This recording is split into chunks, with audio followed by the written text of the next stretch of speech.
반갑습니다. 안녕하세요. 자, 이제 긴장됩니다. 네. 6월 3일 대통령 선거 본투표가 이제 진짜 얼마 남지 않았기 때문에 코앞이야. 이제 그 이준석 후보를 둘러싸고 여러 가지 이제 이슈와 논란들이 있잖아요. 예. 그래서 오늘은 후보자 검증 시간을 좀 준비했는데 아니, 그동안 솔직히 우리 뭐 이준석 후보 하면 그냥 아우 싫어 꼴보기 싫어. 막 진짜 뭐야 말 왜 저렇게 해 약간 감정의 영역에서 저희가 이제 말을 많이 했었는데 그래서 오늘은 이준석 후보를 옆에서 가장 많이 이제 겪고 깨달으신 분들 저희가 한꺼번에 섭외해가지고 스나이퍼. 감정이 좀 많이 격한 분들을 모셨어요. 아니, 그래가지고 그동안은 우리가 이제 이준석 후보를 평가할 때 뭔가 감정적으로만 저희가 토로하면서 얘기했는데 실제로 어떤 이슈, 어떤 논란, 팩트 위주로 오늘 검증하는 시간을 준비했습니다. 이 사람의 인성. 인성, 실력. 그리고 사건. 사건들. 네, 그래서 오늘 마지막으로 이게 투표장 가기 전에 이준석 후보 고민하신 분 여전히 있을 거라고 보거든요. 맞습니다. 그 영상 하나로 오늘 끝을 냅니다. 물레동에서 진행되는 최초의 후보 검증편인데요. 이준석 후보가 시작과 끝을 담당하게 되었습니다. 딱 한 명만 검증한다. 한 명만. 이준석 편이라는 말도 부끄러워. 요걸로 끝해요. 이준석 후보에게 심심한 사과를 좀 드리자면은 저희가 더 하고 싶지만 더 찍을 때는 대선이 끝나 있다는 점 양해 말씀 부탁드립니다. 저희도 최선을 다한 거예요. 맞아요. 그리고 원래는 검증할 필요가 없어야지 정상인데 이걸 지금 다른 후보들 뭐 누구를 검증해? 김문수 이미 뭐 벌써 대선에 관심 없고 거기 이미 뭐 다 검증됐고 검증하고 뭐 됐고 하니까 이준석밖에 없지. 그 오늘 함께하신 세 분을 소개해드리기 전에 딱 이 말씀만 드리고 소개로 넘어가면 좋을 것 같아요. 그래요? 이 영상을 이준석이 그래도 청년 정치인이니까 뭔가 젊은 사람으로서 나은 점이 있지 않을까라고 생각하는 젊은 층에서 제발 많이 봤으면 좋겠어요. 맞습니다. 많이 보셨으면 좋겠어요. 좌표 좀 찍어주세요. 네, 영상 많이 봐주시길 바라고요. 네. 자, 그럼 모셔봐야죠. 소개해드릴까요? 네, YTN 출신이 소개해 주시겠습니다. 네. 이분 요즘 정말 재밌고 네. 또 매부쇼에서도 함께하지만은 유머 감각도 있고 센스도 있고 많은 사랑을 받고 계신 분입니다. 그렇죠. 그리고 참고로 오늘 오시기 전부터 뭘 이렇게 늦게 하냐. 제가 이런 말씀 드리면 하지만 조금 약간 징징 그러면서 여기 건물이 너무 커서 찾기가 힘들었다 그러면서 칭얼거리고 들어오신 분입니다만 그래도 우리에게 큰 힘이 되는 너무 분입니다. 사랑하는 분이죠. 김용남 전 의원님 오셨습니다. 아니 내가 이거 또 칭얼 듣기 나와달라는 부탁을 받고 할 수 없이 승낙을 해놓고 그 다음에 얼마나 후회를 했던지 피곤해 죽겠는데 이게 밤늦게 여기 생각보다 멀어요. 나중에 저희가 소주 한 잔 대접하겠습니다. 소주만? 안주까지 대접하겠습니다. 저번에도 한번 이제 모시려고 그랬는데 칭얼거리면서 전화 연결로 하자.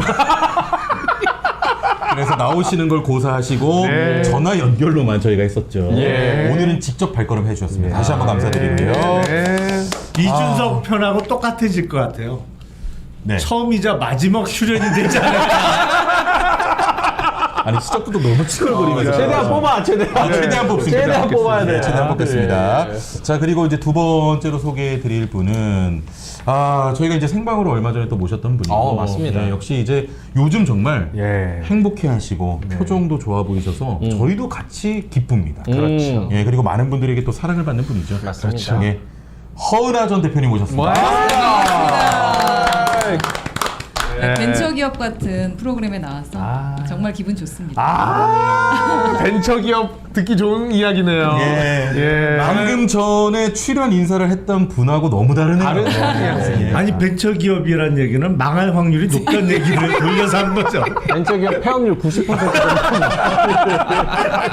감사합니다. 네, 감사합니다. 자, 그리고 마지막으로 소개해드릴 분은 물레동의 가족분이죠. 가족이죠. 이거는 제 개인적인 판단입니다.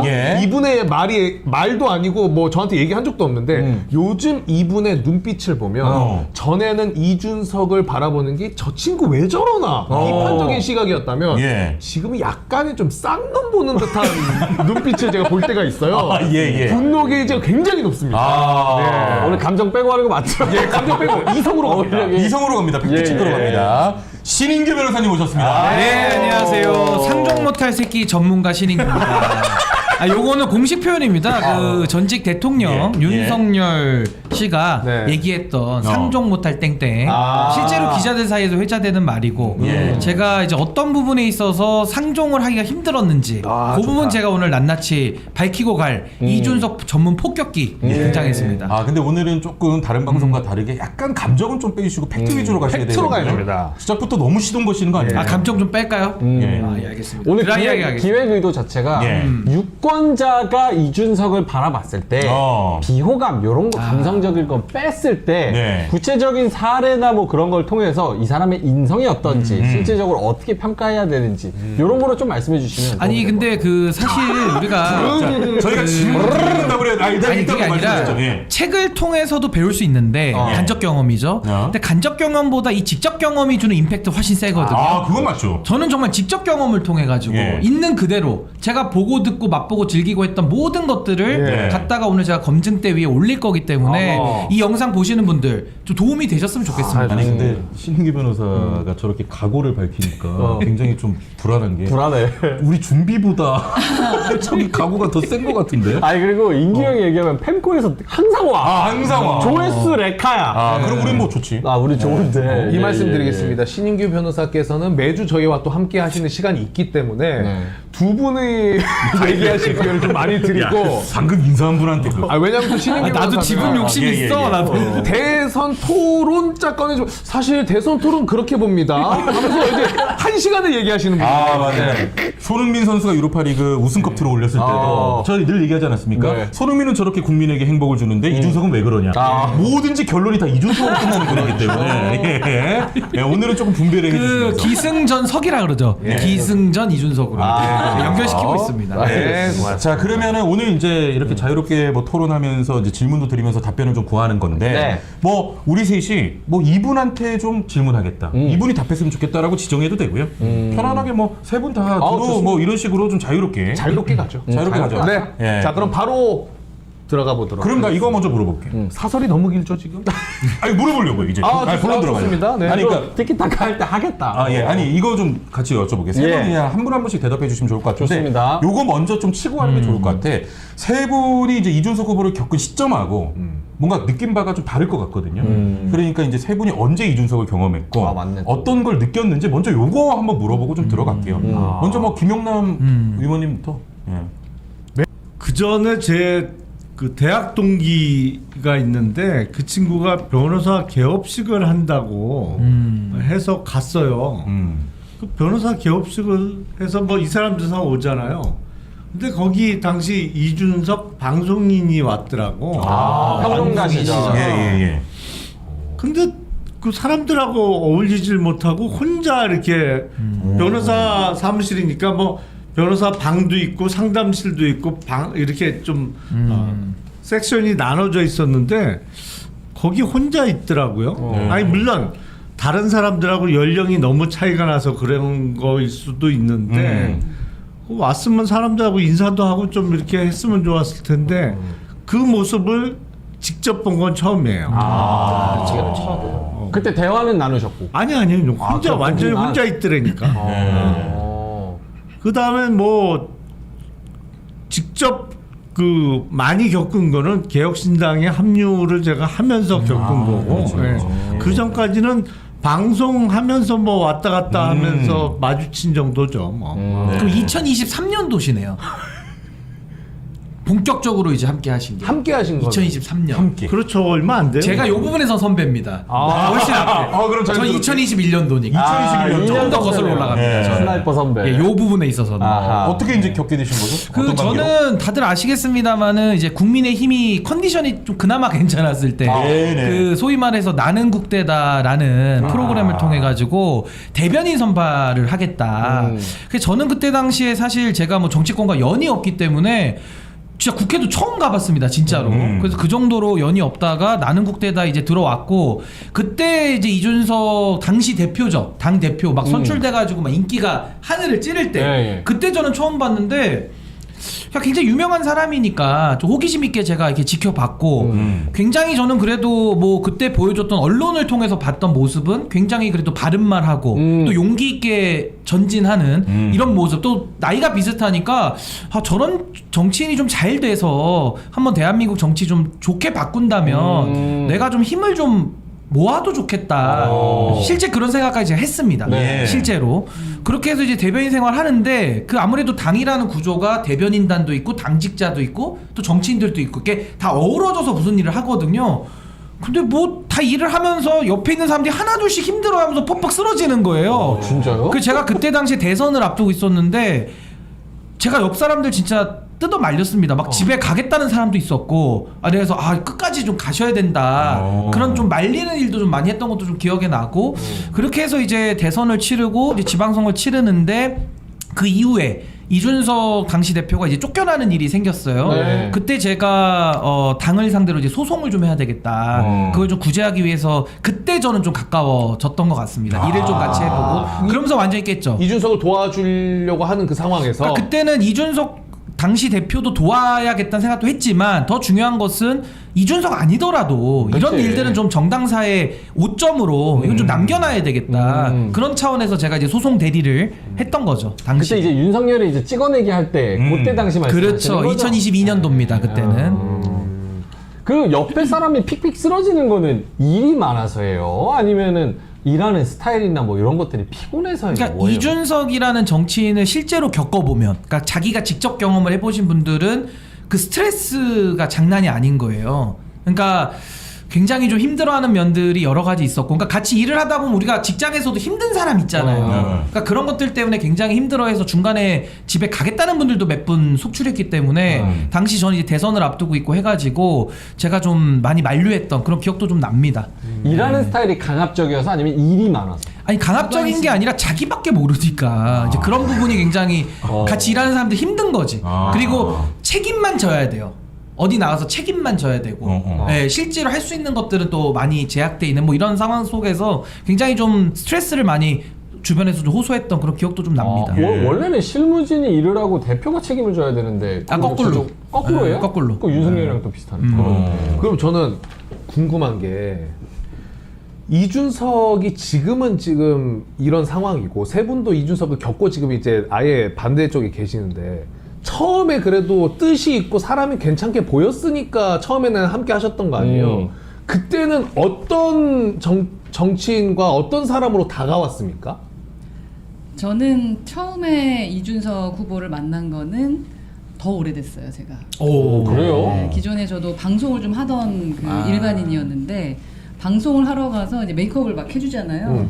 근데 메이크업 하시는 분들이 얘는 아직도 안 왔어 이런 얘기가 있었어요. 늦는 거 제약이거든요. 근데 그게 그분이었죠. 그러니까 딱 보니까 그 박근혜 키즈라는 저 사람이구나 라고 하면서 저도 봤었는데 그때 그냥 그 기억이 남아있어. 좀 늦게 왔고 인사 같은 건 전혀 없었고 그리고 앉아있는 자세 알잖아요. 알죠. 이렇게 해가지고 이렇게 앉는 거죠. 네, 그래서 저분은 정치인이라서 그런지 그냥 그땐 그런 이미지였어요. 그랬다가 제가 대선이란다 국민의힘에 국회의원이 되고 나서 하태경 의원과 함께 요즘 것들 연구소라는 그 모임을 했었어요. 그게 청년들 대상으로 하는 거였지. 그러니까 제가 20년에 21대 국회의원이 됐으니까 20년에 처음 본 것 같아요. 거기에서 모습을 봤는데 그때 그런 그 약간 뭐랄까 건방져 보이는 모습 그게 없더라고요. 그때는 없었어요? 그때는 하태경 의원하고 같이 있을 때는 정말로 막 되게 말을 잘 듣더라고요. 되게 겸손하고 되게 친해요 둘이. 되게 잘 지내는 모습을 봤고 그러다가 재보궐선거가 있었죠. 재보궐선거가 서울시장 재보궐선거. 그때 실력을 좀 봤어요. 정말로 되게 열심히 하면서 이제 물론 그때는 이제 그 네 가지 없음이 있긴 있었죠. 자기밖에 모르는 그렇긴 했지만 상당히 실력 있게 스킬은 정말 대단하더라고요. 그 모습을 보면서 내가 예전에 봤던 모습이랑 좀 다르고 그리고 상당히 열심히 하는 청년이구나. 무슨 스킬이었는데요? 선거를 그러니까 예전에 좀 중립적인 톤으로 여쭤봐 주실 수 있나요? 그러니까 이제 마삼중이가 뭐 이런 게 있었었잖아요. 네. 그래서 선거를 치러봤던 그 기술들을 우리 오세훈 시장에게도 많이 활용을 했어요. 예를 들면 지금도 똑같이 하는 건데 손으로 손글씨 쓰기. 그런 스킬. 그리고 각각 서울시 곳곳마다 그 공약을 따로 해가지고 영상으로 따로 촬영하고 좀 기발한 게 있다는 네, 기발한 거죠. 그런 아이디어가 좀 아이디어, 캠페인 아이디어. 네, 캠페인 아이디어가 있었고 그리고 또 청년들에게 마이크 넘겨주는 거 뭐 그런 부분들을 함께 하는데 저도 이제 그 브랜드 전문가니까 뭔가 조언을 해주고 싶었지만 잘 하기 때문에 그 일을 벌려놓으면 수습하면서 일 처리하고 하는 거 같은 공동 제가 본부장이었을 거예요 아마. 그래서 그때 봤었습니다. 세 분이 말씀하시는 지금 공통적인 게 인사 안함, 뭐 늦음, 그리고 뭐 이렇게 누워 있음, 거들먹. 자세히 있지, 자세히. 그 집비 모름, 뭐 이런 것들이 어떻게 보면 그 MZ나 이제 젊은 층에서 지지하는 건 그게 당당함으로 화면에 비춰져서 저게 젊은 층이 뭐 나이 든 사람들도 거기 많은데 경력 많은 사람 귀 안 눌리고 자기 할 거 그냥 한다 해서 당당하다 해가지고 지지하는 맞아요, 층들도 맞아요. 있거든요. 네. 근데 실제로 세 분이 겪어보셨을 때는 그게 왜 안 좋게 실질적으로 다가왔는지가 좀 궁금해요. 김영남 의원부터. 믿기가 어려워요. 믿기가 어렵다고? 믿기가 어렵다? 말한 거를 믿기가 어려워. 나중에 말을 확 뒤집어. 맞아. 그래서 그 말을 신뢰하고 같이 일하던 사람이 황당해져요. 맞아요. 친한 사람도? 아니 그러니까 그거는 그 친하고 안 친하고는 별로 중요하지 않은 것 같아요. 그러니까 그래요? 구체적으로 뭐가 있으셨는데? 그러니까 개혁신당을 창당하고 나서 작년 4월에 총선을 치르기 전에 이른바 제3지대 빅텐트를 치자 이런 얘기가 나왔어요. 뭐 찬성하는 사람도 있고 반대하는 사람들도 있었지만 어쨌든 빅텐트가 필요하다고 하면서 나한테 협상 대표를 하라고 해서 그때 내가 개혁신당 협상 대표로 나가고 그리고 새로운 미래는 김종민 의원이 나오고 뭐 조홍천 이원욱 그때는 뭐 원칙과 상식이었나 뭐 그쪽에 한 분 하고 뭐 금태섭 의원하고 해갖고 협상을 사자가 테이블을 만들어서 계속 하는데 아니 뭐 빅텐트를 치자고 했으니까 내가 나간 거고 그 협상하는 과정에서 사실은 양보를 많이 얻어냈어요. 거의 다 해갖고 전국적으로는 우리가 얻을 수 있는 건 다 얻어냈어. 네. 물론 쉽지 않았어요. 뭐 그 시간도 오래 걸렸고 뭐 깨질 위기도 있었고 그래서 한 꽤 오래 했지. 그 협상을 그랬죠. 한 열흘 했나요? 열흘 이상 했나? 그 중간중간 이준석이랑 소통도 계속 하셨어요? 그럼요. 그건 당연한 거죠. 거기에 대해서 이준석 매일매일 좋아요 했고 네. 그래갖고 결국에는 작년 그 설날 연휴 들어가는 첫날 연휴 첫날 합의가 됐어요. 합의가 됐는데 그 이틀 만에 깨버리더라고. 혼자? 말 바꾸기지 말 바꾸기. 그러니까 이준석이 뭐라고 해가지고 깨진 거예요 그게? 아니 이 합의를 하고 합의문을 했어. 이렇게 그 공식 합의문 또 뭐 이면 합의문까지 다 만들어갖고 우리가 얻어낼 수 있는 건 다 얻어냈어. 그래서 하루 쉬고 이틀째 되는 날 이제 당시 이준석, 이낙연, 저 그리고 또 한 명이 이원욱 의원 이렇게 네 명인가가 서울 시내 모 식당에서 상견례를 겸해서 만났어요. 오, 거의 다 됐네. 뭐 당명, 당 색깔 그리고 뭐 대표권 다 얻어냈는데 상견례 하니까 좋은 자리잖아요. 좋은 얘기하고 덕담하고 이제 잘해보자. 총선 이제 얼마 안 남았으니까 총선이 약 8, 90일 정도 남았을 땐가 그런 얘기하려고 만나는 자리였는데 와갖고 뭐 계속 내가 느끼고는 시비를 거는 거야. 꼬투리 잡는구나. 자꾸 시비를 걸더라고. 근데 어쨌든 상대방이 좀 참고 그날은 밥 먹고 그냥 기자들한테 좋은 얘기만 하고 백브리핑이라고 하잖아요. 백브리핑 하고 헤어졌어. 근데 연휴 끝나고 회의를 하는데 그때부터는 본격적으로 깨기 위한 빌드업을 하더라고. 협상은 다 했는데. 협상해갖고 얻을 건 다 얻었는데 결국엔 그래갖고 일주일 좀 지나서 한 열흘 만에 깨졌는데 그건 공식적으로 깨진 거고 그 전부터 이미 깨기 위한 작업을 쭉 했어요. 종국적으로는 이제 완전히 박살이 났지. 그 합의가. 아니 이거 믿고 일을 한 사람 입장에서 그 고생을 엄청 한 건데 고생해갖고 지금 성과도 냈는데 아니 이걸 이렇게 허탈하게 깨버려? 아니 그리고 깰 것 같으면 아예 안 했어야지. 초에 안 했어야지. 그렇죠. 그러니까 자기밖에 모른다는 게 저 부분인 거네. 결국 뭐 사람들은 다 일을 했는데 내가 싫으면 안 해. 이렇게 딱 깨버리면은 그렇지. 이런 사람만 바보 되는 거고 또 협상한 상대방과 한 이야기와 약속이 있을 텐데 그것까지도 그렇죠. 아예 그게 사실은 상당히 민망해지죠. 그렇게 되면. 신의가 없게 만드는 저도 거예요. 요거 비슷한 맥락을 저도 느낀 게 있는데 예. 저는 2022년도로 갑니다. 9월달 정도. 인규 잠깐 하나만 여쭤봐도 돼요? 예. 요것만 간단하게. 어. 왜 그러면 이준석은 깼다고 생각하세요? 깨려고 했다고 생각하세요? 두 가지 원인이라고 저는 생각해요. 하나는 김종인 위원장이 이낙연 대표를 너무 싫어해요. 여론이 좀 안 좋기도 했고. 아니 그거보다도 여론보다도 일단 김종인. 안 좋아해. 김종인 위원장이 그래서 깨라고 그랬어. 왜 쓸데없는 짓을 하냐. 그게 큰 원인 하나고 두 번째는 펜코에서 난리가 났어. 펜코에서 난리가 나니까 자기 코어 지지층인데 여기에서 이탈자가 나오니까 그거를 며칠도 못 참더라. 견디지 못하는구나. 그러니까 동료보다 펜코 여론이 더 중요한 사람이네요. 그러니까 그게 좀 그게 참. 크게 보고 처음부터 아니 펜코를 신경 쓸 것 같으면 처음부터 안 했어야지. 합당 선언은 안 했어야지 처음부터. 아니 그 전에도 펜코 많이 이거 들어가서 진짜로. 봤을 텐데 진짜로. 여론을 알 텐데. 그런 비하인드가 있었구나. 인경님 아까 아니 네, 저도 이제 맥락이 비슷한 건데 전 2022년도 이제 9월달 제가 이제 당시 소송을 해 줄 때였는데 그때 상황이 어땠냐면 윤석열 정권 취임한 지 한 달인가밖에 안 됐을 때 이제 소송이 들어갔고 그때 저는 사실 제가 그 소송을 맡을 생각이 1도 없었어요. 저는 그때 변호사들만 그냥 이렇게 선임해가지고 옆에서 좀 돕는 정도만 하겠다 생각을 했는데 아무도 소송을 안 맡는 거예요. 아무도. 이준석을 위해서 그러니까 이준석을 위해서를 한다고 하면 또 당원들을 대리를 하면 정권과 각을 세우는 거기 때문에 변호사들이 이랬다가는 자기 영업에 지장을 받는다. 내지는 정권의 부당한 보복을 받을 수 있다. 뭐 세무조사나 이런 것들을 표적으로 할 수 있기 때문에 그러다 보니까 다 안 하는데 저는 사실 세무조사가 무섭진 않거든요. 뭐 많이 벌었어야 뭘 하는데 번 것도 없고 그래서 그냥 세무조사 들어오면 들어오겠다 하고 저는 그냥 한 거예요.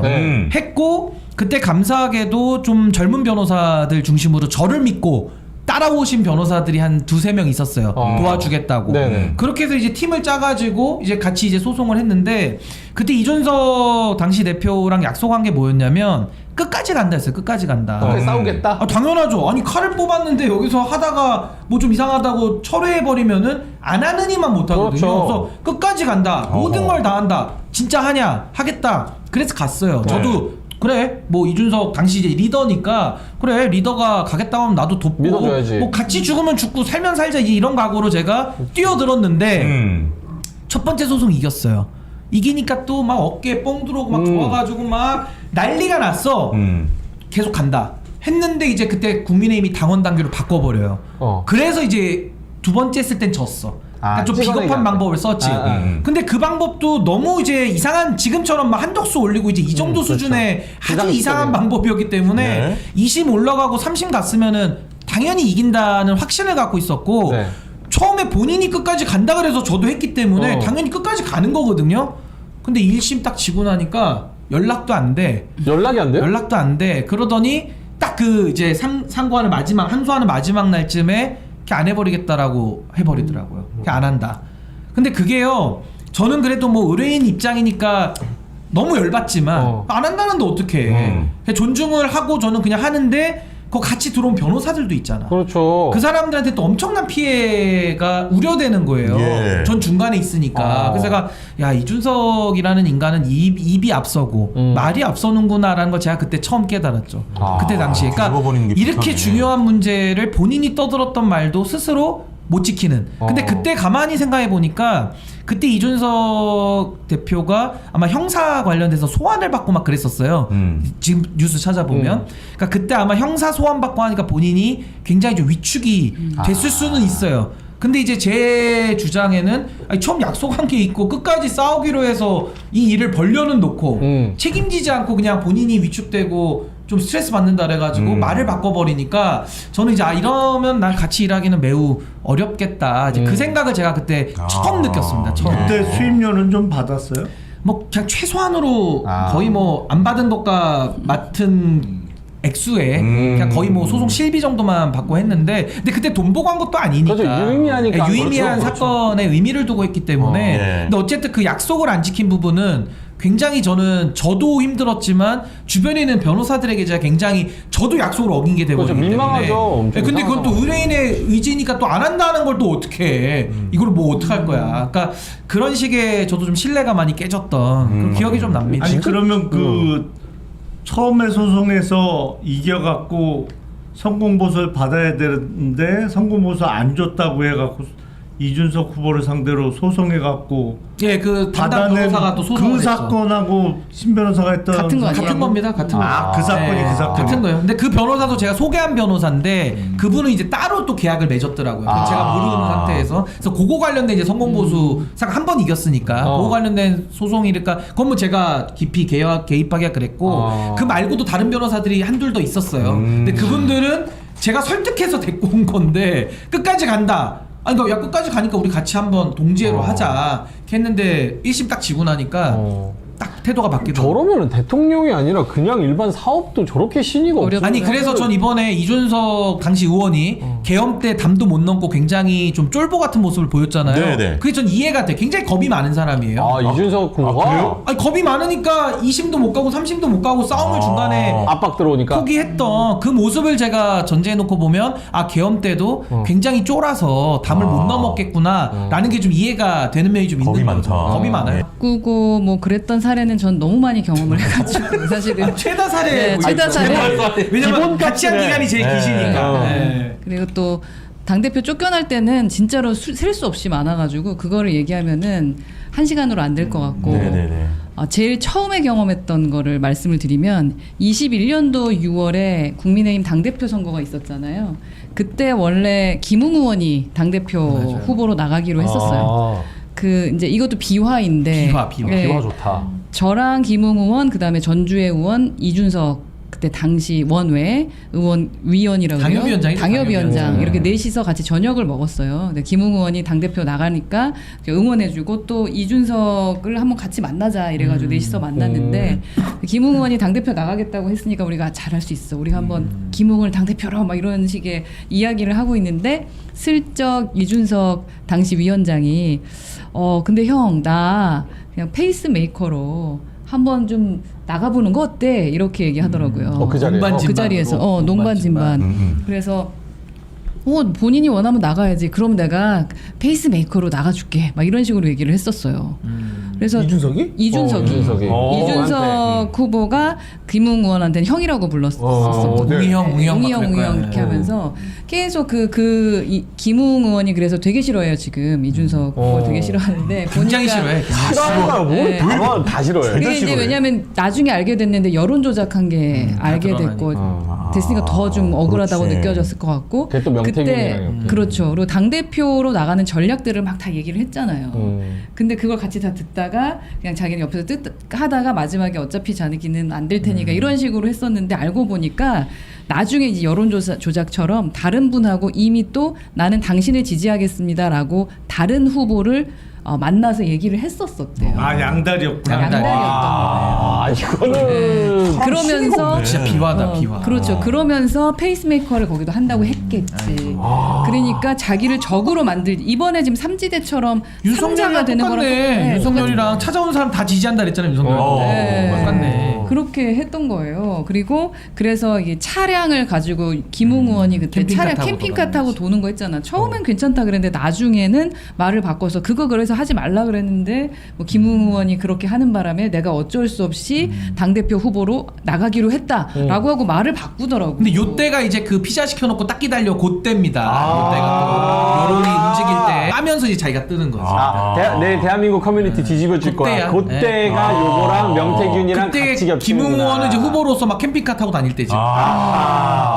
그래서 컷오프 됐잖아요. 컷오프 됐죠, 되고. 컷오프 됐죠. 근데 이제 원래 당대표로 나가겠다고 했던 건 더 먼저였는데 김웅 의원이 못해서 자기가 나가기로 했다라고 말을 바꾸는 걸 그때 내가 눈치챘어야 되는데 그때는 이제 김웅 의원이 무안할까봐 저렇게 얘기하나 보다 그냥 그렇게 생각했었는데 알고 보니 나중에 보니까 여론 조작 근데 명태균은 알 수가 없지 그때. 나는 명태균 전혀 알 수가 몰랐고 없지. 그리고 이제 김웅이 아닌 다른 사람을 지지한다고 했었으니 어쩌면 또 다른 사람을 했었을 수도 있어. 와. 다른 사람? 그때 몇 명 안 되는데. 뭐 김은혜도 나오고 몇 명 나왔어. 남자분이셨어 남자분. 아니 근데 그거는 진짜 남자. 그냥 인간적으로 좀 악질적인 거야. 내가 페이스메이커 해줄게라고 붙어가지고 사실은 여론 조작가를 같이 붙여서 내가 실제로 당 대표가 돼버리고 이 사람을 버린다? 그러니까 얼마나 김웅 전 의원이 지금 불쾌하겠어요. 그렇죠. 당연하죠. 예를 들면 이런 건가? 당내 경선이 있어. 아 혼자 나가면 좀 그러니까 저도 같이 후보로 나가서 같이 좋은 토론하고 이렇게 하시죠 그렇지, 하고 그림 좋게 만들죠. 방송 시작에 이 새끼 개새끼 이거 사람 새끼입니까 여러분 제가 이거 다 알고 있습니다 막 이런 거잖아. 치부 닦아. 치부 닦아. 뭐야 그래서 돼버리는 그런 비슷한 결이네 좀. 아니 근데 이준석의 그런 성향 자체가 디폴트 값이면 세 분이서 약간 공통적으로 말씀을 하시는 거니까 그러면 이준석 옆에 남아있을 사람이 있어요? 그렇게 동료나 친구나 선배나 형까지 그렇게 해버리면 인간적으로 남아있을 사람이 없을 것 같은데? 안 남아 있잖아요. 지금 많이 떠났잖아요. 그러니까 천하람.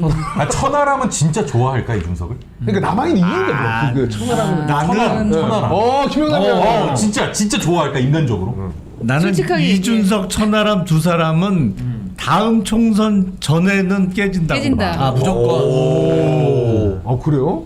왜요? 조짐들이 있어요? 아니 지켜보세요. 저도 그렇게 예측합니다. 서로 간에 신뢰가 없는 것 같던데. 아 그래? 근데 저는 이거 약간 좀 이제 다른 생각이 드는 게 뭐냐면은 천하람이 만약에 나중 이건 좀 아닌데라는 생각이 들면 차라리 이번 대선 토론에서 그 되도 않는 발언에 관해 가지고 침묵할 것 같거든요. 이거는 내가 커버 못 치겠다. 근데 천하람도 방송 나와서 그 커버를 같이 치면서 지금 쉴드 치고 있지. 쉴드 치면서 욕을 많이 먹고 있단 말이에요. 그래서 이거를 갈라줘도 이제는 이거는 천하람도 같은 프레임에서 벗어날 수가 없을 것 같은데. 그러니까 도망갈 거라는 거를 약간 눈치를 채기 때문에 이준석 후보가 천하람이 도망갈 거라는 걸 그래서 이번엔 아마 로열티를 보여라고 했을 거예요.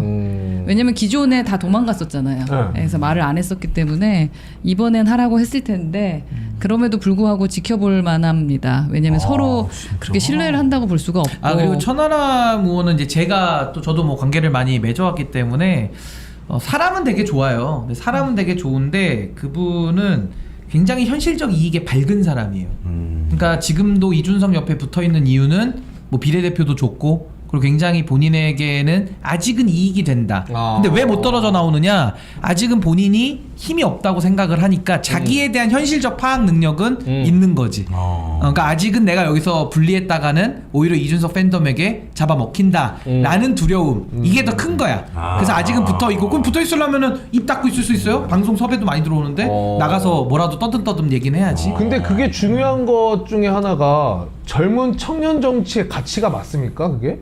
그 행동이? 전혀 안 맞죠. 아니 천하람 의원은 이미 그때 끝났어요. 그 7불사 나왔을 때 방송을 난 방송 얘가 이렇게 잘하는지 몰랐어. 말도 잘하고 방송도 좋아해. 근데 그때 4달 동안 쉬었잖아 7불사 때. 싹 사라졌거든. 그다가 그때 이제 방송에 나온 게 정진석 비서실장하고 썰전 둘이 막 하면서 막 개혁신당이나 잘하십시오 막 그랬잖아요. 맞아. 그때 한 번 외에는 그것도 방송이 아니에요. 방송은 아니지. 그러니까 화면에서 볼 상임위에서. 수가 없었어요. 이준석 혼자 나와서 떠들고 다니고 4달 동안 방송을 안 했거든. 그러니까 저는 그 부분은 물어보고 싶어요. 나중에 만나면 왜 방송을 쉬었는지. 근데 이준석 후보가 아무 말도 하지 말라는 지시도 있었어요. 지시 때문에. 명태균에 대해서는 아무것도 말하지 마라. 폭포수 넣어두시나. 근데 세 분 얘기를 들어보니까 이준석 후보가 최근에 노무현 전 대통령 이제 팔면서 그렇지. 그런 거 얘기 많이 하는데 노무현 대통령이 제일 중요하게 생각하는 게 사람 대접 받으려면 사람이 의리가 있어야 의리. 된다. 이런 얘기를 제일 많이 하는데 그것과는 사실은 좀 정반대되는 사례들 우리가 없구만 보니까. 있네요. 아니 우리 셋에서 그 말이 나오길 바라면 이상하지. 의리가 그러면은 김영남 의원도 그렇고 임규영도 임규영한테 얘기 많이 해주셨으니까 허 대표님도 그렇고 맨 처음에 같이 하는 그 시기 있잖아요. 아까도 잠깐 여쭤보긴 했는데 그때 너무 함께 해주셔서 너무 고맙습니다. 이런 식으로 그때 당시엔 했습니까? 에휴 전혀 없지. 그때도 같이 하는데도 그런 감사 표시는 이런 거 안 아니 했어요? 그 캐릭터는 그러니까 이준석이라는 캐릭터는 저는 그냥 그렇게 생각해요. 한 번도 누구의 지시를 받아서 일을 해본 경험이 없는 사람이에요. 그러니까 예를 들면 뭐 우리 김용남 의원님도 검사 생활 오래 하셨고 또 우리 허은하 대표님도 기업 활동하셨으니까 보통은 자기 커리어를 쌓아가면서 누구의 뭐 지시도 받아보고 또 지시해보기도 하고 그러니까 일도 지시 받아본 사람이 또 잘 지시도 해. 받아본 사람이 경험이 있으니까. 근데 이준석이라는 사람은 단 한 번도 누구의 지시를 받아보고 일을 해본 적이 전혀 없어요. 그러니까 시작부터 그냥 박근혜 퀴즈로 그냥 관리자를 했기 때문에 정치권에서는 그러니까 누구에 대한 고마움 이런 게 전혀 없고 그냥 당연한 거야 모든 게. 아니 왜 그러지? 정치 선배가 함께 하기로 했고 그것도 당연하게 여겼을 것 의원직 같은데. 내려놓고 왔는데? 그거 당연하게 여겼을 것 같은데. 같이 합시다 얘기는 있었는데 고맙다는 얘기는 못 들어본 것 같아요. 고마웠으면 정치를 어떻게 해? 아니 그래도 표현하고. 약간 이준석의 내구조는 그런가 보네. 결국은 사람은 이 지금 이익과 플러스와 마이너스가 플러스가 서로 되면은 그냥 하는 거고 그러니까 인간적인 무언가 교류나 막 이런 생각은 좀 없는 것 같네요. 저도 고맙다는 얘기는 한 번도 못 들어봤어요. 진짜 의원직 내려놓고 갔는데? 그거 못 들어봤어요. 그냥 그러니까 얻을 게 있어서 자기한테 온다라고 생각하는 그런 이 얘기하고 생각을 갖고 있지. 보니까 얼마나 심각한 일이 있었냐면 아니 그 아니 팩트 위주로 지금 팩트야 묻건자에 팩트. 인트로야 인트로. 아니 요거 오늘 팩트야. 만든 게요. 여러분이 하소연하려고 부른 게 아니고 팩트 입장에서 30분 지났어. 우리도 바쁜 사람이야. 하소연하는 게 아니야. 팩트야. 아니 바야흐로 한 3년 전 대변인의 임기가 마치는 그 즈음입니다.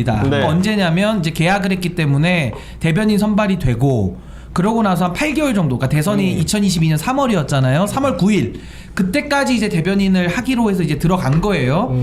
들어갔는데 그때 이제 김현주 대변인이라고 있습니다. 김현주 대변인이라고 저랑 이제 같이 일을 했던 분.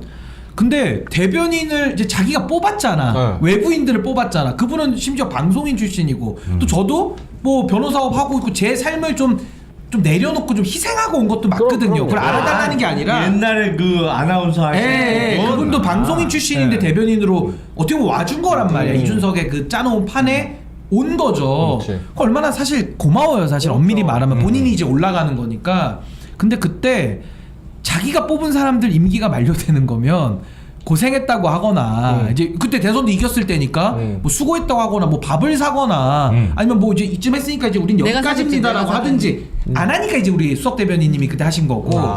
근데 그런 통보를 1도 안 주는 거예요. 문자로도? 아무것도 없어. 그래가지고 그 김현주 대변인님이 좀 성실하신 분이거든요. 성실하시고 좀 꼼꼼하시다 보니까 난 아직도 대변인인가? 이러면서 그냥 막 논평을 막 썼어요 그냥. 원래 하던 대로 그냥 성실하게 하신 거야.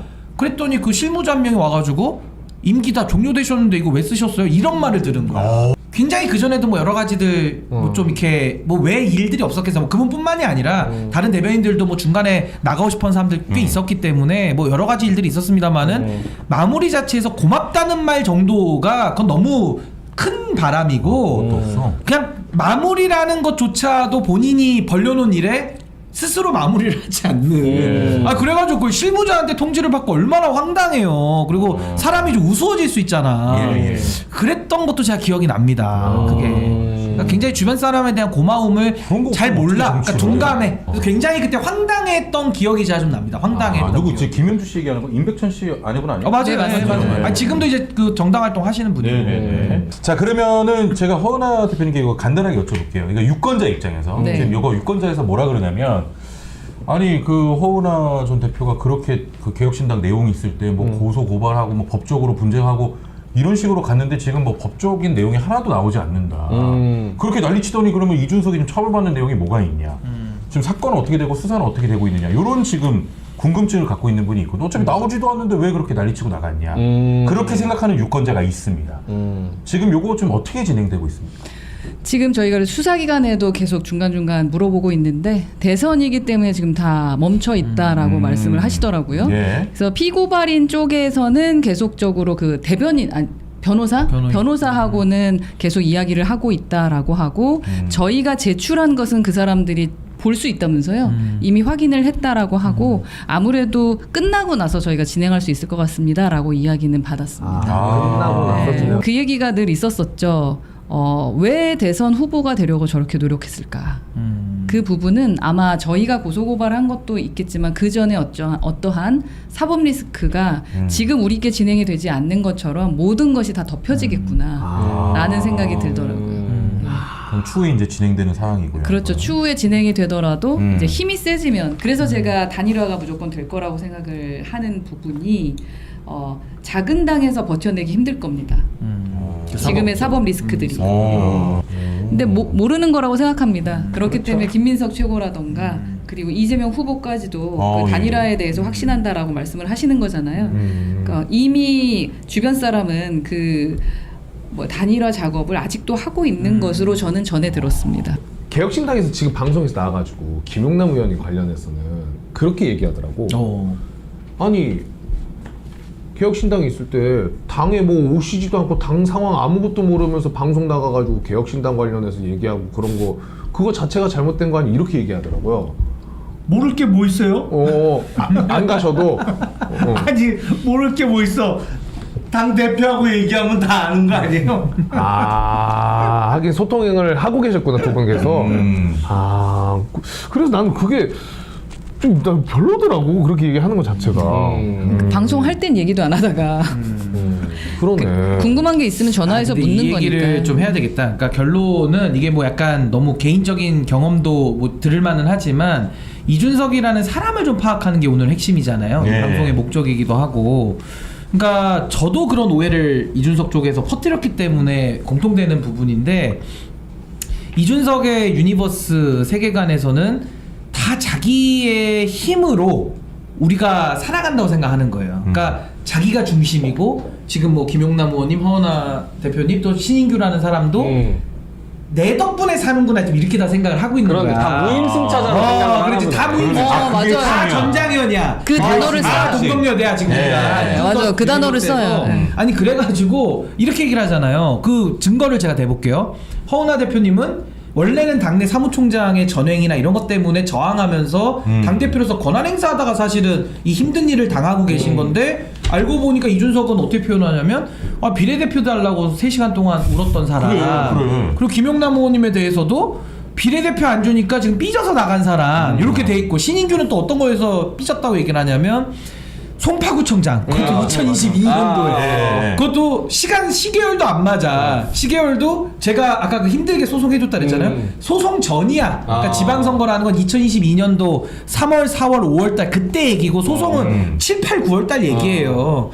근데 그때 제가 송파구청장에 대해서 전략공천을 기대했다라는 식으로 방송 나와서 허위사실을 유포하더라고요. 근데 진짜 기가 막히죠. 아니 한 적도 없는데 했다 그러니까 얼마나 어이가 없습니까? 근데 녹음도 막 다 가지고 있다. 아니 녹음이 없어 그거는. 왜냐면 내가 전화한 적이 없거든. 문자를 한 적도 없고 나 이준석 전화번호도 몰랐을 때예요. 근데 그때 제가 마치 송파구청장 전략공천을 기대했는데 그게 신인규의 기대대로 안 됐기 때문에 제가 지금 이렇게 흑화됐다라는 식으로 얘기를 해요. 맞아. 아니 근데 제 입장에서 황당한 게 저는 그때 나이가 37이어가지고요.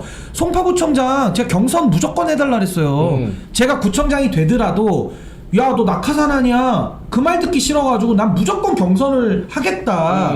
전략은 와도 주지도 않지만 달라고 한 적도 없지만 난 무조건 경선이다로 얘기를 했고 저 경선해가지고 1.8% 차이로 떨어진 사람이에요. 나름의 제 경쟁력도 지역에서 인정을 받았단 말이에요. 근데 갑자기 저한테 무슨 전략공천을 바랬고 자기한테 기대했고 무슨 요청을 한 것처럼 사람을 완전히 이상한 사람 만들어버리는데 그 방식을 놓고 보면 이준석의 유니버스에서는 저도 한 자리 달라고 요청한 사람인 거고 그러네요 진짜. 허 대표님, 김용남 의원님 다 한 자리 달라고 한. 근데 팩트는 뭐냐?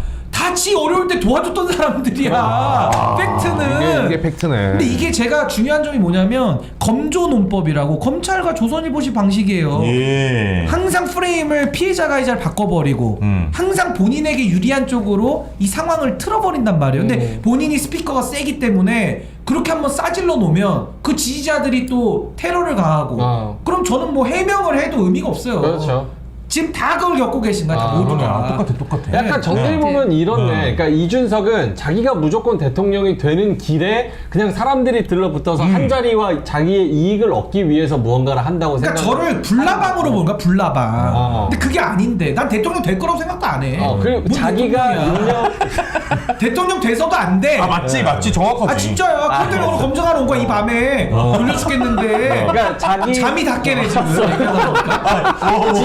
갑자기 한 시간 지났지 지금. 우리 좀 오래됐어.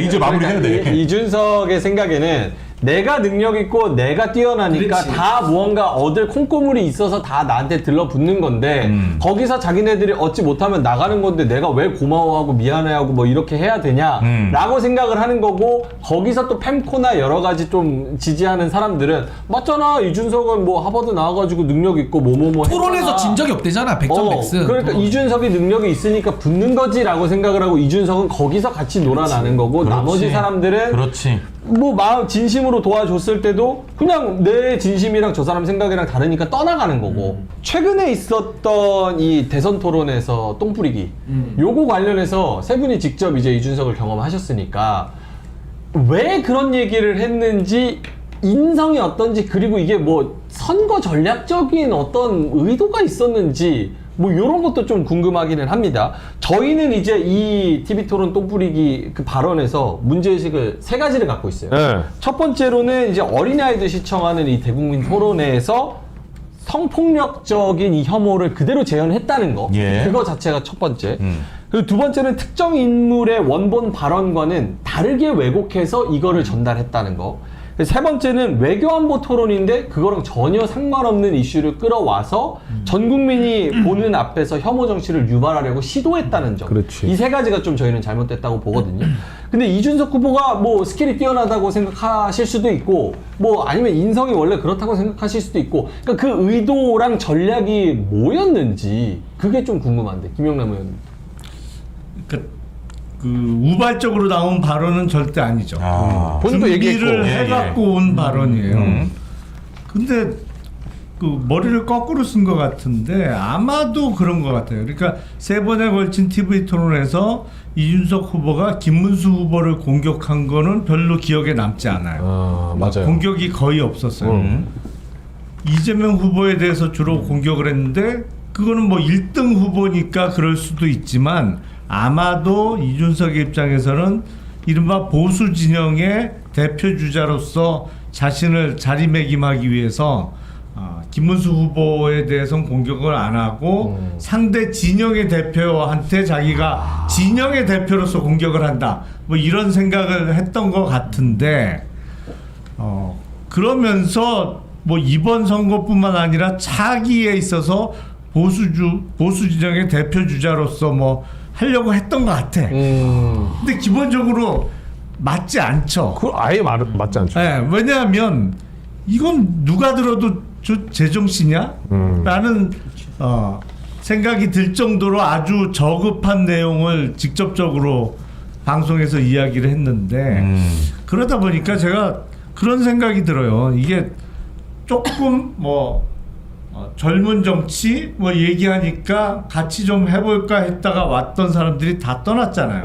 뭐 여기뿐만 아니라 그렇죠. 민주당 쪽에서 합류했던 조홍천 의원이나 이원욱 의원도 그 이준석 캠프에 전혀 관여 안 하는 걸로 알고 있으니까 그러다 보니까 이게 비슷비슷한 사람들만 모여 있잖아요. 지금. 자기 세계에 갇혀서. 네. 그러니까 이게 필터가 없어. 필터가. 이게 분명히 미리 준비한 발언인데 그걸 놓고 그러면 준비할 때 야 이거 하면 되냐? 내부적으로. 이른바 레드팀이 한 명도 없는 거야. 그리고 지금 남아있는 그 핵심들이 다 팸코야. 그러니까 딱 수준 그냥 펜코 수준이야. 그러니까 문제 의식이 없었던 것 같아요. 그러니까 본인도 뭐랄까 이렇게 해도 된다라고 생각을 한 거고 문제는 뭐냐면 그 주위의 세계는 다 그러니까. 그러다 이제 큰 코 다치게 생겼는데 문제는 그 이후에도 지금 반성의 기미를 안 보이고 예, 있는데 글쎄 뭐 지 인생 지가 사는 거 아니 그리고 레드팀 있어도 누구 말 듣는 스타일도 아니고 그러니까. 무의미한 레드팀이야 있더라도. 예. 지금 그러면 여론이 굉장히 안 좋은데 반성은 할까요? 반성 안. 반성도 없어. 이준석 사전에 네. 반성과 성찰은 없습니다. 오, 근데 저는 요렇게 봐요. 그 이준석이 이번에 머리가 되게 참 좋은 사람인 게 네 가지를 동시에 노렸다고 보거든요. 네 가지. 하나는 젠더 문제. 본인 주전공 여기다 하나 뿌렸고요. 두 번째가 민주당에 대한 공격. 민주당 위선 프레임 짰죠. 이 동시에 다 들어있는 겁니다. 세 번째가 이재명 후보 악마화. 반정치 들어가 있죠. 이 주전공이죠. 네 번째가 언론 일면. 선거 중독. 이 네 가지가 다 들어가 있는 게 이번에 그 핵폭탄급 망언인 거예요. 근데 이거를 동시에 다 녹여내는 머리와 지능은 굉장히 뛰어난데 방향성이 안 좋고 마음 씀씀이가 굉장히 왜곡돼 있고 좀 안 좋은 쪽이다 보니까 그 좋은 머리를 갖다가 이상한 방향으로 써버린 그런 케이스죠. 저도 이 말에 동의해요. 두 분 다 말에 동의하는데 그 젠더 문제에 대해서는 정말로 이렇게 뭔가 집착을 좀 한다라는 집착이죠. 생각이 좀 들 정도이고 그러니까 혐오라는 그 프레임에서 벗어나고 싶은데 예전에 이제 전장현 문제를 잘 해결했다고 본인은 생각하는 거거든요. 그래요? 네, 그래서 이번에도 그 여성 혐오에 대한 부분을 아예 미러링이든 어쨌든 역공격을 해보겠다라는 생각을 했던 것 같고 어차피 이준석 후보의 머릿속엔 늘 갈라치기가 있어요. 그로 인해서 내가 표를 끌고 와야 되는 부분들이 있는데 지금 분석했던 네 가지가 다 들어가 있죠, 있다. 이게. 다 들어가 있다. 근데 왜 하필 네 가지야 또? 4번이니까 죽을 사자일 수 있어. 죽을 사자. 네, 4번이잖아. 아니 근데 이준석 후보가 제가 여기서 얘기하고 싶은 게 뭐냐면 마음씨가 이상하다는 건 다 동의하는데 머리가 굉장히 좋다는 거예요. 이걸 부인하면 안 돼. 그렇죠. 어떤 사람은 이준석 뭐 멍청하다 이러는데 아니에요. 머리가 진짜 너무 좋아. 그래서 더 저는 경계가 드는 거예요. 어떻게 이 프레임에 이 네 가지를 다 녹여놓을 생각을 누가 할 수 있어요, 감히. 그러니까 그 많은 지능과 똑똑한 머리를 가지고 잘못 쓰니까 저는 해로움이 훨씬 더 크다. 그렇죠. 그래서 그렇게 압도적 보는 거예요. 해로움이라는 거죠. 그러면은 이준석은 뭐 때문에 무너질까요? 명태균 게이트, 그리고 성접대 의혹, 비호감, 국민의 이준석을 바라보는 비호감. 결국 이준석을 무너뜨리는 건 뭐가 될까요? 근데 저는 무너질까요가 아니라 이미 저는 무너졌다고 봅니다. 이번에 이 발언이 거의 이준석의 정치 인생에 저는 그 뚝이 무너지는 그 작용을 했다고 이미 봐요. 왜냐하면 너무 지금 여론이 안 좋고요. 이게 그러니까 회복이 불가능하다고 저는 봐요. 그러니까 레거시 언론에서 띄우고 막 거의 죽어가는 사람 막 살리려고 어떻게 하겠지만 저는 정치적인 생명 이거 다시 접붙이기가 매우 어렵다. 그렇게 그러니까 발언뿐만 아니라 그 뒤에 태도에서 기존에 이준석을 떠났던 사람들이 했던 말에 대해서 한번 다시 되씹어 보게 될 것 같고 그래서 정치인으로서는 좀 문제가 있는 사람일 것 같다라는 판단을 할 것 같아요. 정치인이라면 적어도 국민의 목소리나 민심을 듣고 그리고 반성해야 되는 건데 절대 지지 않으려고 하잖아요. 그러니까요. 예, 이 부분이 이준석을 무너뜨리는 되게 중요한 것이 될 거라고 생각해요. 아니 근데 그 우리가 외국 사례를 보면 우리가 외신을 통해서 접하는 뉴스로는 이제 정보로는 아니 어떻게 저런 정당이나 저런 정치인이 존재할 수가 있지? 하지만 그 정치인이나 그 정당이 그 나라에서는 일정 부분 의석도 없고 살아남아요. 그러니까 이른바 구구 정당이나 이런 게 유럽에서도 지금 오히려 더 성행하고 있고 있잖아요. 그게 나는 정치적으로 완전히 끝났다 이번 발언으로 아닐 가능성도 꽤 있다고 봐요. 근데 앞으로도 계속 극단적인 발언 내지는 극단적인 모습을 보이면서도 생명력을 유지할 수도 있죠. 근데 전체적으로 그러면 우리 정치권이나 우리 사회에 긍정적인 요인으로 작용하느냐? 그건 아니지. 그렇죠. 완전히 그건 거꾸로지. 그렇죠. 네. 없는 게 나은데 하여튼 존재는 하는 그런 식이 될 수가 있죠. 근데 저는 진짜 아까 말씀하신 대로 전 이미 끝났다고 보는데 더 명확하게 이제 그 실체 자체가 사라지는 날은 전 언제로 보냐면 펜코에서 버리는 날이 아마 올 건데 그날 아마 무너지는 거 아닌가 싶고요. 근데 펜코에서 버리는 날은 전 안 나타날 것 같은 게 이미 펜코 중독이라 그렇죠. 그냥 둘은 하나야. 그래서 서로가 버린다는 게 이게 과연 그런 날이 올까라 싶어서 않을 것 그건 불가능하고 그럼 어떤 가능성 하나가 있냐면 천하람 의원이 떠나는 날이 아마 저는 좀 끝나는 그래요? 날이 될 것 같아요. 왜냐면 이제 더 이상 없어 측근이 없는데 뭐 이긴이라는 사람은 뭐 별로 이렇게 영향력이 많이 없고 천하람이라는 그래도 당의 배지인데 천하람이 당에서 뭐 어떻게든 떠나든지 하는 날이 오면 이제 그 영향력이 좀 끝나지 않을까 그런 생각도 듭니다. 만약에 천하람 떠났어. 끝날 것 같아. 이준석이 세 분 찾아옵니다. 와 사과도 안 하던 놈이 무릎 꿇어 막. 진짜 죄송합니다. 많이 배웠습니다. 많이 배웠습니다. 제가 정말 거만했고 한 번만 기회 더 주십시오. 새바람 신당으로 한번 다시 출발합시다. 뉴 윈드 파티야? 관광버스냐? 새바람 신당은 뭐야? 그래도 안 하실 거죠? 한 번 더 하셨으니까 이건 뭐 조크입니다. 조크. 세 분 다 참을 만큼 참고 아, 그럼. 인내를 가지고 그럼. 이제 견디다가 네, 나오신 것 경험하신 같은데. 거니까. 아니 그런 말 있잖아요. 그러니까 한 번 속으면 그건 속인 사람이 잘못한 거예요. 맞아. 하지만 두 번, 세 번 속으면 그건 속은 사람의 잘못이야. 네.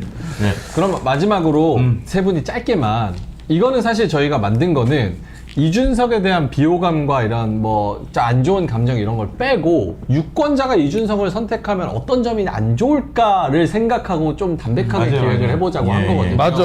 그렇게 됐는지 모르겠지만 그래서 세 분이 짧게 마지막으로 이준석이 득표를 많이 하거나 혹은 뭐 대권을 잡거나 뭐 정치를 이렇게 한다고 하면 이런 점이 유권자한테는 안 좋을 거다. 그렇지. 라고 생각하는 거. 공익적인 부분에서 이런 점은 내가 겪어보니까 좀 안 좋을 거라고 나는 예측한다. 라고 하는 부분이 있으면 임경. 아니 근데 저는 뭐 감정은 없어요. 왜냐면 처음부터도 좋은 감정으로 시작된 사이가 아니고 공적으로 관계를 맺어왔기 때문에 지금도 제가 비판을 세게 할 뿐이지 뭐 감정은 있을 것도 없고 없을 것도 없다는 게 저의 공식적인 입장이고요. 이준석이라는 정치인은 업그레이드판 윤석열이라고 저는 봅니다. 그러니까 윤석열과 유사성이 되게 많은데 뭐 난폭하고 전제적이고 지밖에 모르고 거짓말 잘하고 너무 많아요. 네네. 근데 윤석열과의 차이는 윤석열은 그래도 좀 투명해. 그냥 계엄을 시원하게 투명하게 하잖아. 하고 그냥 사형 받을 때 사형과 무기징역을 그냥 받잖아. 물론 이제 그 지기현의 그 불구속 그건 제가 비판합니다만은 법정형은 사형과 무기징역이에요. 그리고 군형법엔 총살이야. 그렇지. 반란수계는 사형이에요. 군형법에는. 근데 이준석은 또 쫄보라 계엄 같은 것도 못할 거야 아마. 근데 계엄 이상의 해로움을 주는 아주 은근한 유해함. 더 교활하다. 교활하고 지능적이고. 은근한 유해함. 그러니까 예를 들면 제일 대표적인 게 뭡니까 이준석? 나 혐오한 거 갖고 와봐. 매일 그래요. 저는요 혐오 그 이상을 하는 사람이거든. 그러니까 자기는 조롱을 투입해. 근데 나타나는 효과는 혐오 덩어리야. 근데 그걸 내가 안 했다라는 거야. 얼마나 뻔뻔해요. 그렇죠. 그러면 물어봐야지. 그럼 지지자들이 그렇게 혐오하고 있는데 그거 왜 안 말립니까? 안 말려요. 무책임. 알고서 이용하는 거지. 그러니까 더 내가 어떻게 나쁘지. 말립니까, 그러니까 더 나쁘지. 그래서 저는 윤석열은 그냥 그 자체가 오히려 멍청하고 투명하다면은 이준석은 굉장히 지능이 높고 지능범이고 그래서 더 위험하다. 이해됐다. 업그레이드 윤석열이다. 이해됐어. 업그레이드. 윤석열은 화생방이야. 이준석은 미세먼지. 그럼 근데 자, 정확합니다. 반대로 만약에 그런 교활하고 높은 지능을 가지고 있는 사람이 정말 국가에 대해서 헌신적이어서 그 지능을 교활함을 다른 국가를 향해서 혹은 나라의 국익을 위해서 만약에 사용한다고 하면 근데 이미 우리한테 사용했잖아. 그 교활함을. 이준석에게 그걸 믿는 거야? 아니 그러니까 최대한 이제 이거 보시는 다른 분들 이미 다. 그럴 일은 절대 없다. 나라를 위해서 그 재능을 쓸 이미 일이 이준석의 정치 역사 15년이 이미 그 교활함을 다 그렇지. 써버렸기 때문에 그건 뭐 질문이 좀 전제가 안 맞는 그럼 거야. 이준석은 정치를 왜 해요? 자기 뭐 개인적인 뭐 사리사 사욕이 아니면 명예예요? 아니면 뭐 권력욕이에요? 뭐예요? 저는 박근혜 대통령이 잘못했다고 봐요. 그러니까 이준석이라는 사람을 영입해서 그냥 망쳐놨다고 봐요. 그리고 이미 뭐 호랑이 등에 올라탔는데 뭐 내릴 수도 없겠죠. 뭐. 또 뭐 당시 박근혜 대통령 후보가 영입했다고 볼 수 있나요? 그래요? 아니 그 비대위 꾸리는데 이렇게 일종의 구색 맞추기로 젊은 사람 20대 청년을 하나 띄운 거잖아. 그걸 뭐 대선 후보 내지는 그때 비대위원장인데 비대위원장이 뭐 일일이 다 알고 하나 밑에서 하는 거지. 근데 정치 말고는 자기가 해본 일이 없는데 이제 와서 뭐 어떤 일을 할 거야. 뭐 딴 일 못하니까. 그 정치가 또 본인한테 재밌겠지. 매일 뭐 심표만 하나 페북에 올려도 기자들이 따옴표로 다 써주는데 얼마나 재밌어. 대한민국의 모든 언론이 다 발리겠는데 감정 없대매. 얼마나 재밌겠냐고. 하은혜 대표님, 이준석이 되면 유권자한테 이런 부분이 좀 안 좋을 거다. 판단하는데 좀 도움을 준다면.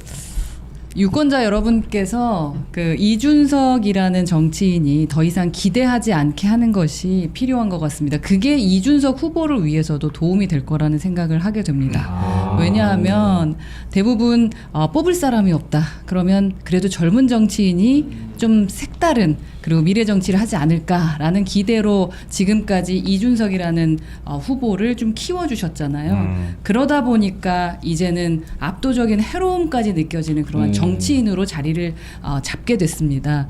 그동안 올 때 검증을 제대로 받지 못하고 온 정치인입니다. 그저 젊기 때문에 그렇죠. 우리가 너무나 그냥 덮어주고 맞아. 와서 성장한 그렇게 괴물이 된 어쩌면 그런 정치인이 아닐까. 그게 우리 투표권을 가진 우리의 잘못도 있다라는 생각을 좀 하게 됩니다.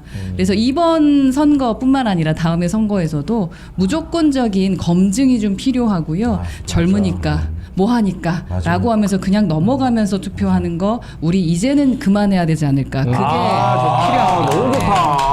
자, 김영남 의원님 부담되시죠?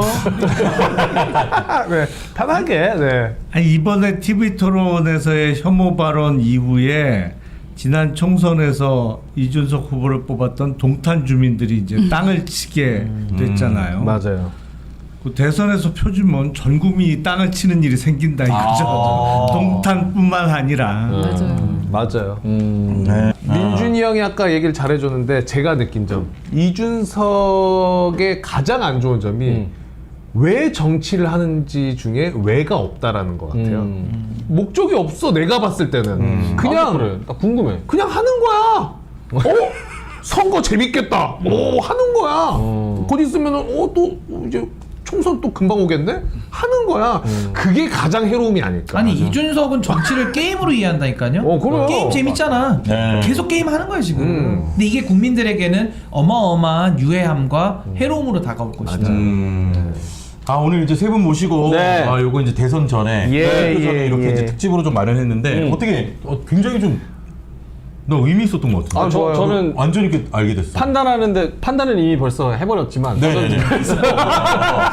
근데 이해하는데 도움이 됐어. 보시는 분들이 조금 이제 받아들이실 자, 수 있을 것 입체적으로 저 사람은 왜 저럴까라고 약간 언론에서 뭐 볼 수밖에 없었는데 네. 실제로 옆에 오래 계셨고 그렇지. 같이 계셨고 직접 경험해봤고 같이 일했던 분들의 얘기를 들으니까 예. 조금 더 와닿는 측면이 있습니다.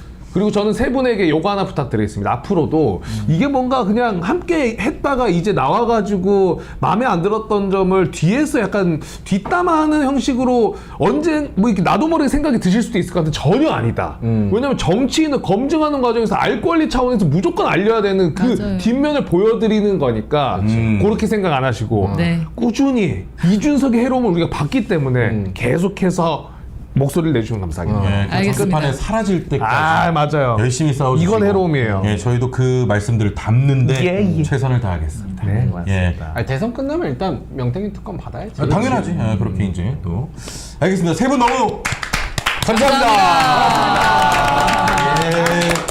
자, 우리도 이제 긴 시간 함께했기 때문에 네. 여기서 이제 구독자분들에게 인사드리고 네. 예, 주말 편안하게 보내시고 네. 반드시 또 투표로 힘 실어주시면 내일 감사하겠습니다. 모레 안 하신 분들. 예. 그럼 인사하죠. 네. 갈게요. 고맙습니다. 감사합니다. Thank you.